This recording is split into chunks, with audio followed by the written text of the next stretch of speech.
Morning everyone. Today we're looking at this great new addition to the Atomic family in the Dragster, and I'm particularly excited about this because it's just going to have so much application, and I'm going to go through some of those reasons today. So basically you got the 140 mils, which is slightly a version of this one. This is the 190 mils, and I'll predominantly talk about the 190 mils. I'd usually use the 140s around Sydney, for example, trolling their heads for, say, bonito or kingfish. I think that'd be really handy there, picking up some bait. But I really love these 190s, and I think it's a really good growth for the Atomic brand name.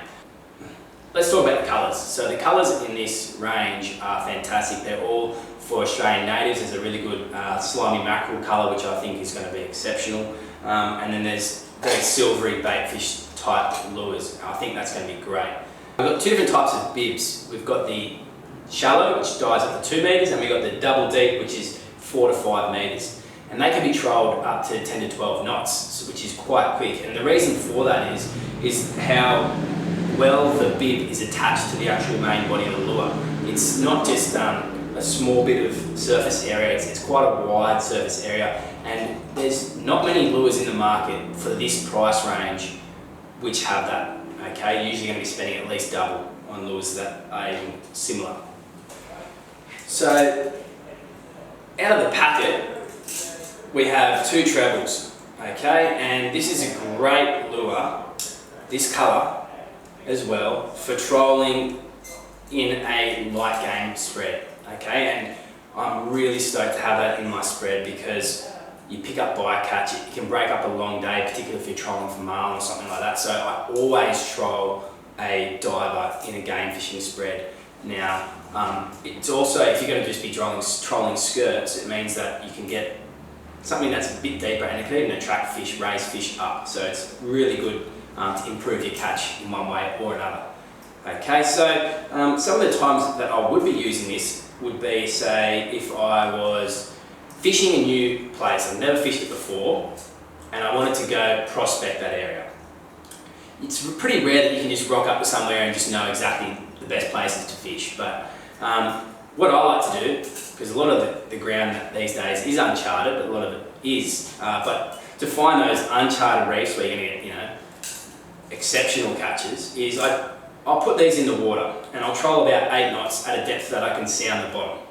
And I'm just going to be looking around and seeing what I can find on depths of, I know that certain fish congregate. So if I was fishing for reds, it might be 30 to 60 metres. If I was fishing for, other pelagics, I'll be looking for anything in the water column showing up as bait or arches on the sounder. So this is really handy just to get to a new destination. We do it all the time when we go to the Barrier Reef, is because you're always going to catch something on these as well. Like you might catch a Spanish mackerel as you're trolling, or pick up some sort of a catch, which is great as well. But that's why I think it's really good for prospecting new ground. I also use these, and I think it's a really underutilised way of fishing, is say you're doing a drift for snapper or something, and a lot of people do this, and it's not very smart, but they will actually once they've done their first drift or their second drift, they'll actually set their drift and they'll drive straight back over the reef, and that really disturbs anything on the bottom. So if you're fishing, say, on a raised bit of reef, you really want to drive around the outside of that, and if you do that slowly, well, you could catch some sort of a pelagic that's hanging on the outer edges of that reef. So you're not going to disturb anything whilst you're actually setting your redrift, but you're also a chance of catching in that time.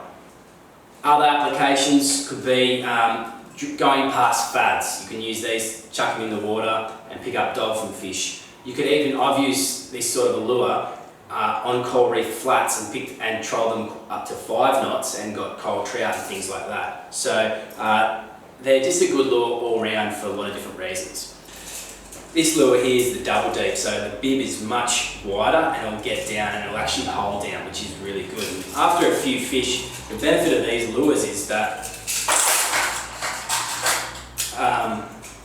the toe point will not, once it's had a few fish or hit a few rocks or whatever, it's not going to veer to the side. It's got a really solid toe point, and the Gamakatsu split ring there allows for the toe point to be interchangeable. Okay. If I was putting this into a game fishing spread, which like I've already told you the importance of, you can run two, and a good way to run two is have your double deep and your just shallow diving lures. So what you'd have is the double deep in shorter, so a shorter distance from the back of the boat, and it would go underneath if you were swinging, okay? So if the boat is towing, they could cross over if you were doing a turn or something, and you're much less likely of getting entangled, and again, you're covering that water column. The main thing that I wanted to talk to you about, guys, today is how to rig one of these for tuna, and it's a very specific way. Now, trebles are really good, and these trebles are solid, but tuna are associated with potentially really long fights. They can get really large. They'll go straight down, do circles, and it really can put a lot of strain on trebles and sometimes open them up. So what I use is single hooks, and the hooks that we use is the Gamakatsu tuned assist hook, and you can obviously choose the size based on the size of the lure. And basically these won't rust, and they're not going to bend out at all. You can run high drag, whereas these you can only run short drags, which is again potentially going to prolong that fight even further. We're going to up the split rings to Gamakatsu Hyper Split Rings, and we're going to need an extra one, and I'll show you why in a second. So using a good pair of split ring pliers, we completely take the back treble off. So that's gone. I'm going to add a split ring to the tuned assist hook.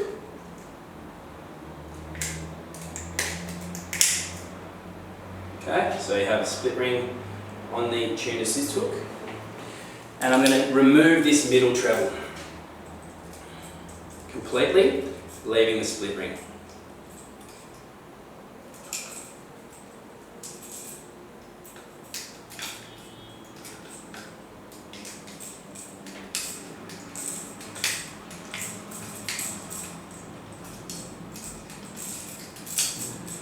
Okay, so that's blank now, and I need to make sure, the reason why I've added this second split ring is because by attaching it, it's going to run parallel to the lure instead of sideways, okay?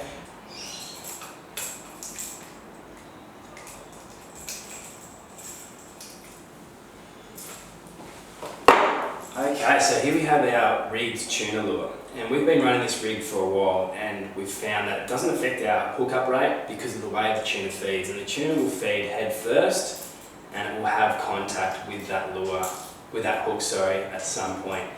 When you have hookup on that single, you've got a much bigger gauge there and a lot more strength in that lure. It's not going to have multiple points hooked up, which could act as leverage on pulling another hook out. You don't have anything at the back that could work against the lure, the hook at the front. So having that one point of hookup, that's a very solid connection, we've found actually the best. We don't put a single on the back because that might make it too heavy, and you could lose a bit of speed on your towing. But like this, you can actually gain a knot or two with speed. Not that I recommend going that fast, because it might affect your other skirted lures that you have on as well. But this is the way to rig for tuna, and we've found it works really, really well.